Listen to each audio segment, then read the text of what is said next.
Ötən il Azərbaycanda atmosferə 98,4 min tona yaxın çirkləndirici maddə atılıb. Yenavaz.com açıqlanan rəsmi məlumatlara istinadən xəbər verir ki, havaya atılan çirkləndirici maddələrin böyük hissəsi paytaxt Bakıda formalaşır. Məlumata görə il ərzində Bakı şəhərində atmosferə 79.897,3 ton çirkləndirici maddə atılıb. Bu isə ölkə üzrə ümumi emissiyaların təxminən 81,2%-nə bərabərdir. Başqa sözlə, Azərbaycanda atmosferə buraxılan hər 10 ton çirkləndirici maddənin 8 tonundan çoxu Bakının payına düşür. Rayonlar üzrə göstəricilərə nəzər saldıqda ən yüksək emissiya qeydə alınan inzibati ərazilərin əksəriyyətinin də Bakı şəhərinin rayonları olduğu görünür. Ən çox çirkləndirici maddə atılan rayon Nizami rayonu olub. Burada atmosferə 21.382,8 ton çirkləndirici maddə atılıb. Sonrakı yerləri Səbail rayonu, Pirallahı rayonu, Qaradağ rayonu və Nərimanov rayonu tutur. Bakıdan kənarda ən yüksək göstəricilər isə Salyan rayonunda, Siyəzən rayonunda, Qazax rayonunda, İmişli rayonunda və Astara rayonunda qeydə alınıb. Ən az çirkləndirici maddə atan rayonlar sırasında isə Füzuli rayonu, Kəngərli rayonu, Yardımlı rayonu, Zərdab rayonu və Tərtər rayonu yer alır. Azərbaycanda atmosferə çirkləndirici maddənin atılmadığı yeganə rayon Sədərək rayonu olub. Onu da bildirək ki, işğaldan azad edilmiş ərazilər Xankəndi şəhəri, Ağdərə, Xocalı, Şuşa, Cəbrayıl,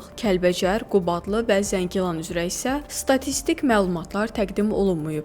Statistikaya əsasən, ölkədə atmosferə atılan çirkləndirici maddələrin böyük hissəsi qaz və maye şəklində emissiyalardan ibarətdir. Diqqət çəkən məqamlardan biri odur ki, ərazisi və əhalisinin sayına görə Azərbaycanın ən kiçik rayonlarından biri olan Pirallahı atmosferə atılan çirkləndirici maddələrin həcminə görə ölkədə 3-cü yerdə qərarlaşıb. Rayonda il ərzində 13.567 ton çirkləndirici maddə atmosferə buraxılıb. Bunun 11.733,7 tonu və ya 86,5% karbohidrogenlərin payına düşür. Azərbaycanın şəhər və rayonlarında atmosferə atılan çirkləndirici maddələrin həcmi belə olub.